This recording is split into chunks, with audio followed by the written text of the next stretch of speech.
It's always wonderful to reconnect with the Chapel of Life. I loved being a part of that when I was living in Virginia, and it's so wonderful that now we have Zoom where we can connect to everybody. So I'm really thrilled about that. Happy Valentine's Day to everyone. I wore my red. I brought my fireplace so we could be, feeling the love. Um, so I'm really excited to be here. First of all, I'd like to share some really good news. I am writing a book on the power of mediumship, and I am going to talk a little bit about mediumship and love today. It's something that's very close to my heart, and I have seen the power of love that comes through in the mediumship readings. And so I, of course, was guided in this direction, and I'm really excited to be able to do that. So, one of the things I wanted to share with you was that this book's going to be about the true stories that actually are of the healing of connecting to loved ones or those that wish to bring us messages from the other side. And so I won't be really the major part of this book. It will be those who have had tremendous messages or have had many things happen for them that has been able to bring healing to them, whether it's emotional, mental, physical, or spiritual. And so I'm real excited about it. For me, um, I believe mediumship is when an individual just recognizes his or her spiritual abilities to connect to what we've been told is not possible in our society. So it's for the non-living or otherworldly that we connect. And when we do that, we are attempting to help not just self, but others in their process of difficulty with whether it be life situations or it's their own grief and sadness or leftover things that have been unsaid. It's just for the betterment of all. So I believe it's a tremendous connection. And I believe everyone has the capability of doing it. Not everybody wants to do it. And sometimes we don't recognize that we have that ability. But I believe we all have that. It's just whether we want to connect to it or not. And that doesn't mean that that's good or bad. It just means that we're all driven to pursue our own spiritual abilities, our own abilities, period. So I decided when I first accepted that I wanted to do this type of work, that mediumship would always be a huge part of what I do. And it has served me very well because I have so many experiences. I will add that I don't always remember my messages because they're not mine. I don't hold on to them. And I'm sure a lot of people who do readings can attest to that. But we have those ones that we can't get out of our memory, the ones that stick in there and just are amazing what the person who's receiving that reading has received. And I do have a few of those.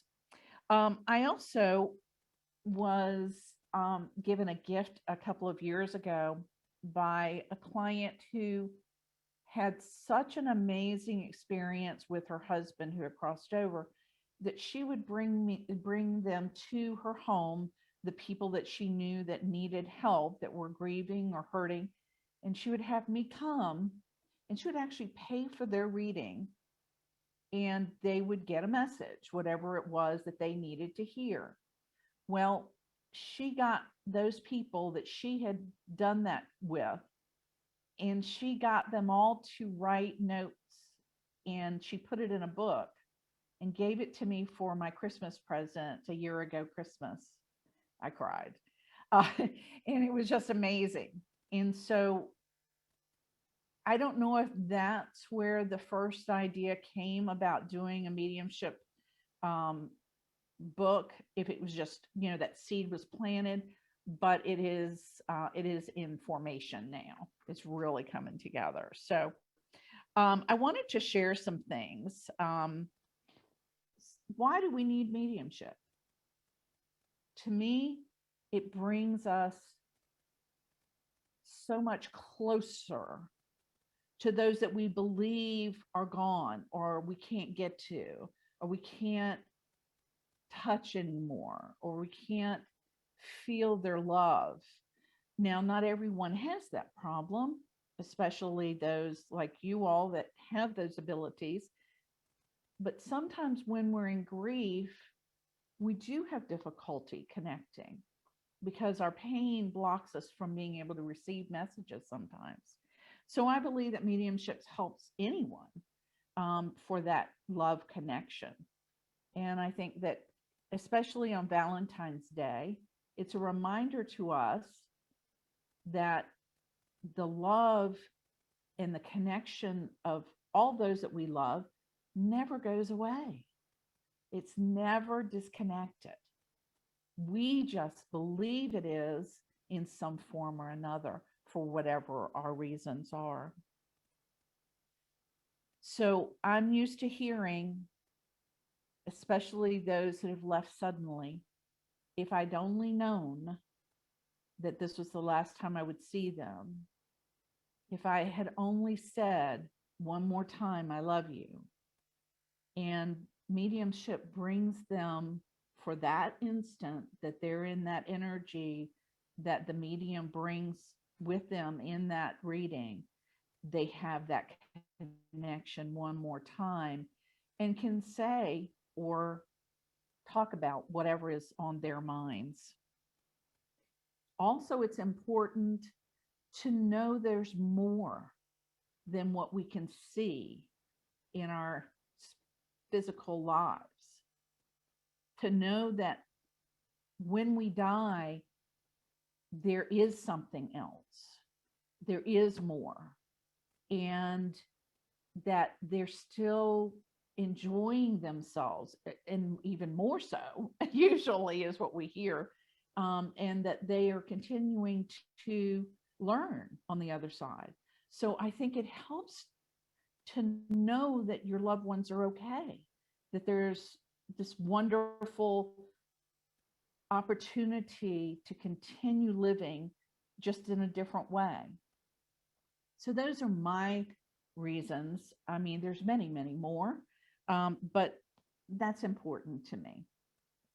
Now, I want to bring up the fact that our loved ones bring us messages, even when it's not through mediumship, and those synchronicities.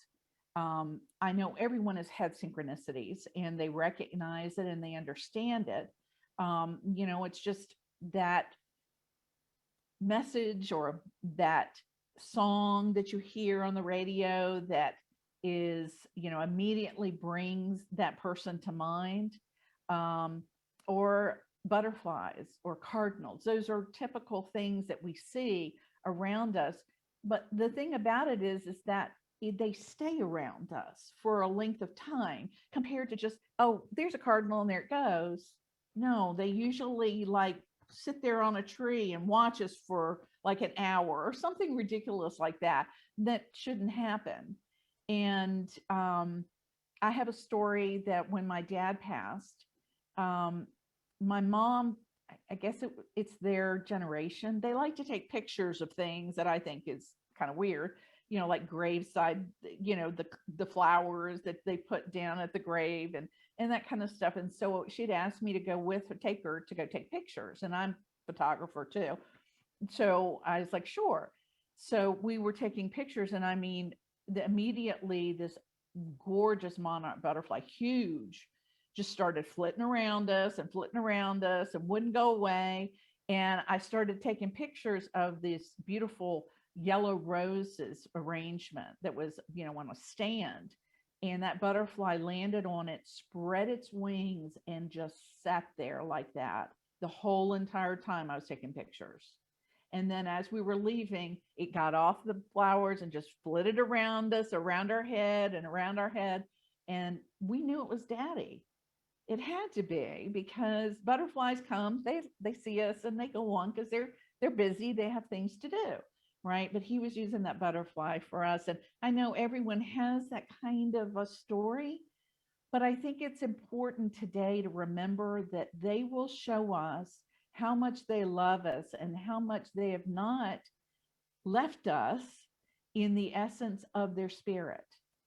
They are our loved one, no matter how they come to us, whether, through mediumship. I might see someone who's much younger. If they passed not at 90, they might come at 35, because that's when they were the happiest in their lives, but they're still the same essence, they're still the same personality, right? And so I think that is a tremendous help to those who are in this physical plane missing those, especially today. Today can bring up a lot of grief for some, because they're looking for that connection.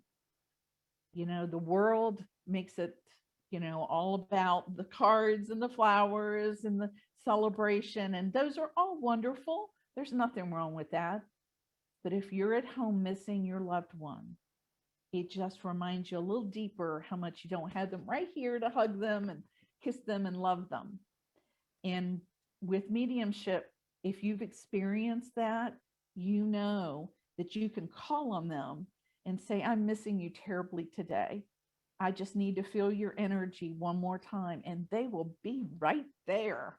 They won't miss a trick to say, I love you around you in any way that they can possibly do so. So I have a few things that I wanted to bring to you in terms of stories that I have witnessed, and I'll try to make this brief. I was doing before the pandemic, psychic fairs and things like that. And I work at a part-time, I work at a store that offers readings and healings every day. And so they may have a different person every day, but they always have someone there. And so if someone happens to walk in the door and they want a reading, there's an available person there for them. And so it is so common for me to hear someone say, I'm not from this area. I didn't even know this store existed. I just rode by because something told me I needed to go for a drive today while I was out. And I walked in and I saw your picture, because they put our picture and a little bit of the information about us on the table there. And I read it and I saw your eyes and I just had to have a reading. Now, that's not me. That's their loved one pulling them into a place that they can get a message to them, whether it's just to say, I love you, or if it's to give them some hope, or maybe they're struggling with something and they know they're struggling and they're not hearing them. They'll find a way. And I can't tell you how many times I've heard that. So during one of the psychic fairs that I was in, this is just one of many that I hear that come across. I had an older woman sit down in front of me. And when she went to tell me what she wanted, her emotions were overwhelming her, and she couldn't explain what she needed, just that she was in so much pain because she had lost someone dear to her. And mediums love this, because we go, don't feed the medium. We want to, let us get the information.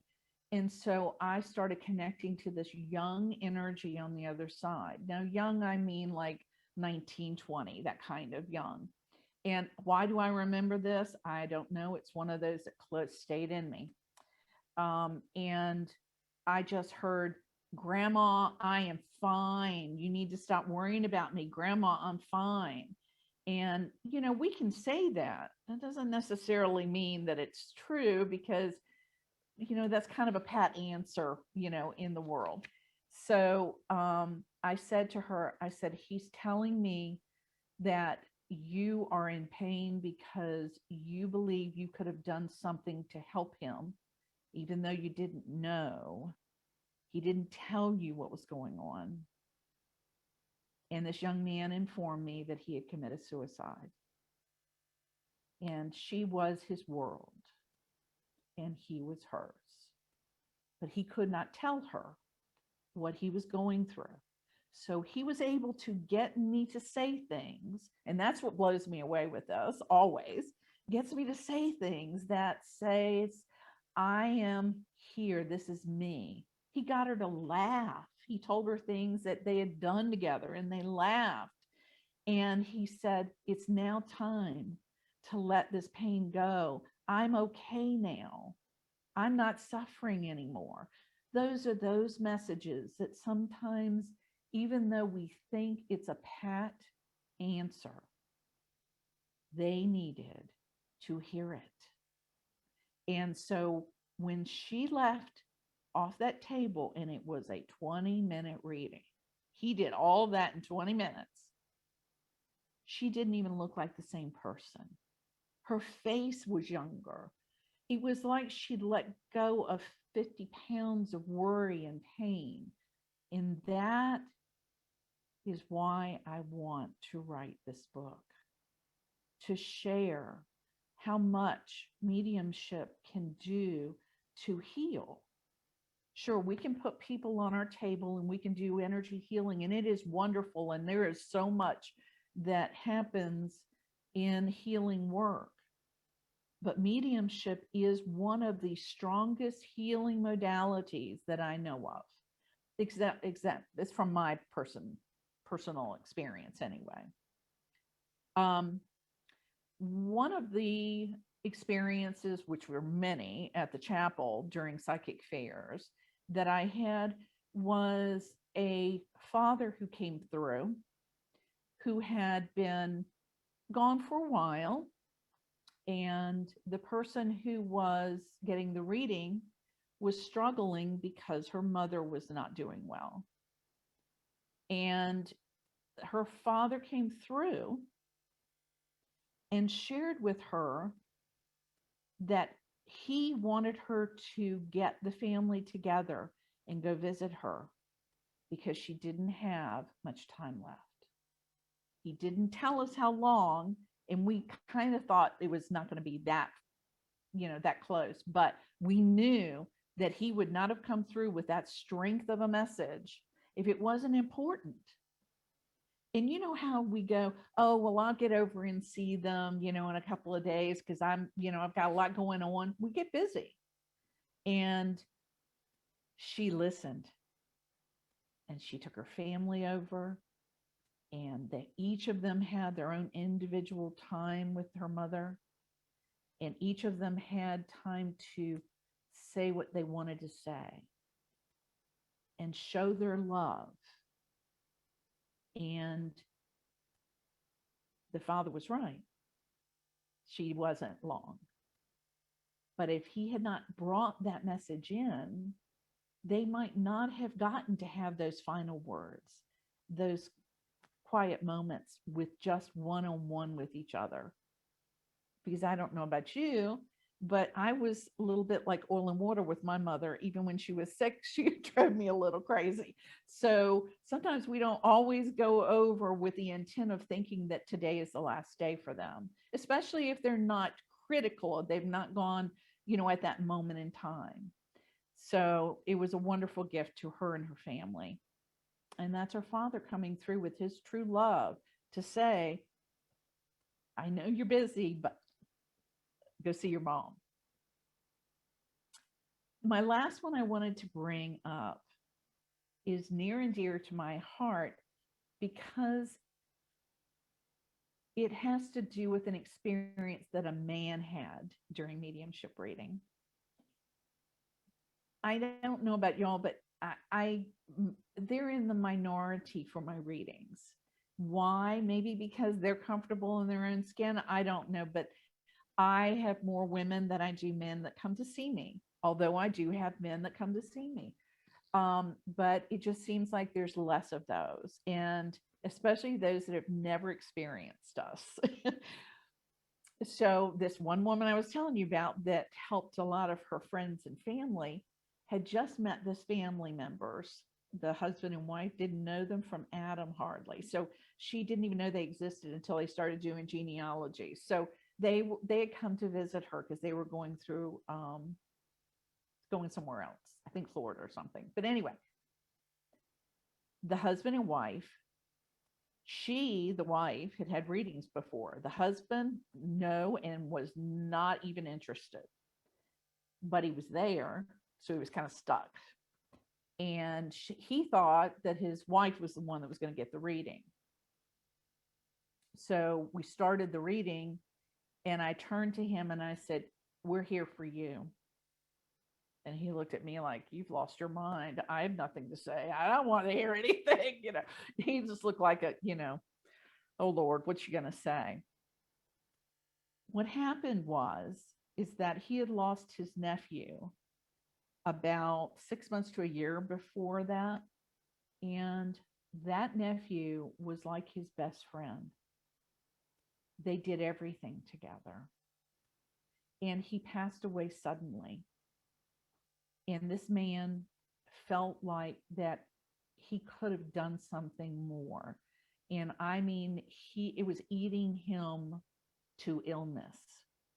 Now I knew nothing of this, but when I sat down to talk with him, I knew it was important what was going to be said that day. And as I started to tell him things about his nephew to confirm he was there in love, to talk with him, to help him, he became so overwhelmed with his own emotions and grief.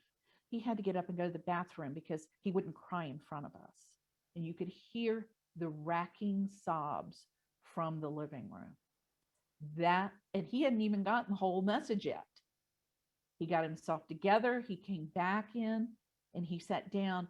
And this man, this nephew, had me say things that were things only the two of them knew. And that to me is the most amazing gift that can be given.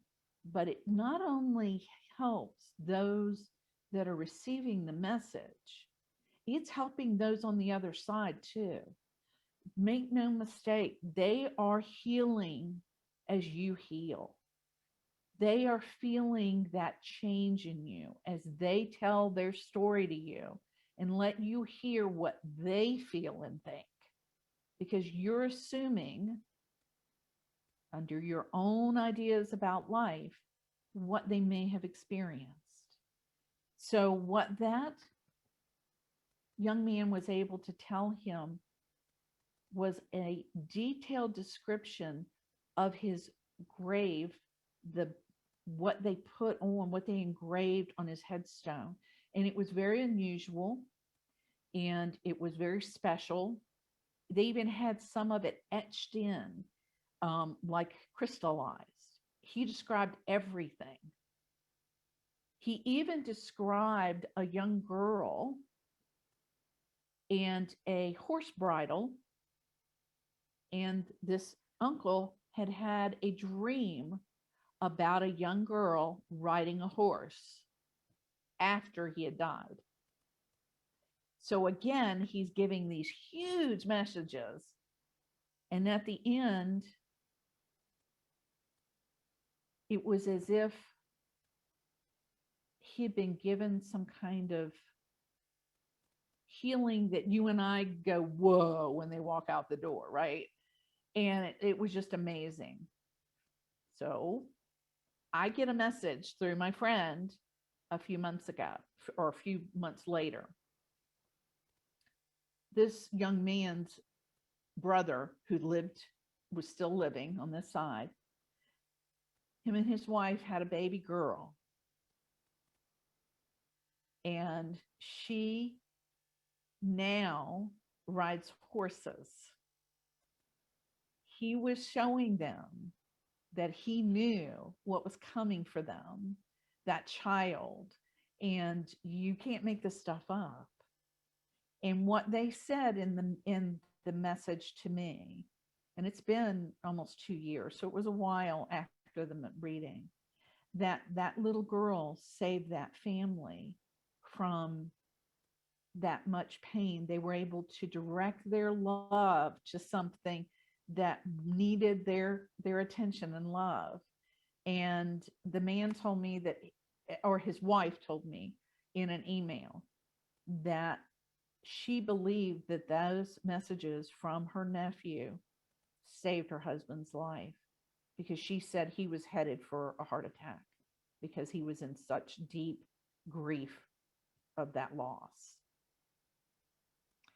So when we think of mediumship, for me, I don't think of it as just a reading that's bringing across a loved one to say hi and I love you and all of that. I think of it as always healing, always a connection of deep love, always a message that opens our heart a little bit more, because I understand we all have had a loss of someone, but when you've lost, and I hate to use the word loss anymore because I don't feel like I've lost them. I feel like they're on another plane and I can connect to them. I just can't hold them and so forth.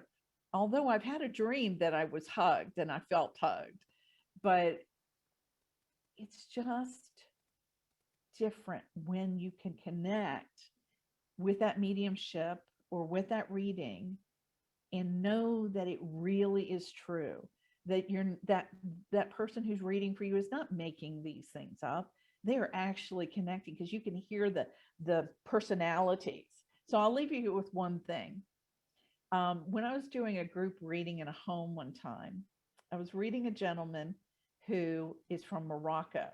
Okay, I don't know much about Morocco, but I know that there's a lot of, different types of things that are interesting and exciting there, and are nothing like the United States. So I'm talking to him, and I realize I'm taking my hands and I'm doing this as I'm talking to him, and I'm patting my hands. Well, Spirit will have me do that. They'll have me do things that the other person would have done in their physical self. So if they had like a habit or something like that. So I'm going, why? She's having me do this. Oh, your grandmother, she made bread. I see her sitting on like a ground outside of a door, and she's patting bread. And he said she sold bread every day outside her door all her life.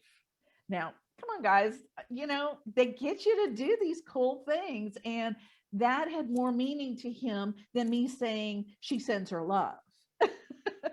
So I just wanted to share that they're not left us. They really haven't, because their personality lives. Their desires for things are still there. They're still doing things. And when it's our turn, we'll know that there's nothing to fear about death ever, because they're going to be right there waiting for you, grabbing your hand and saying, come on, let's go. We got a new adventure. And their love is always around you. So thank you so much for inviting me back, Miss Betty, Jenny, for helping me get logged on and being a part of this. And it's so wonderful to be able to reconnect with everyone here today. God bless. Thank you.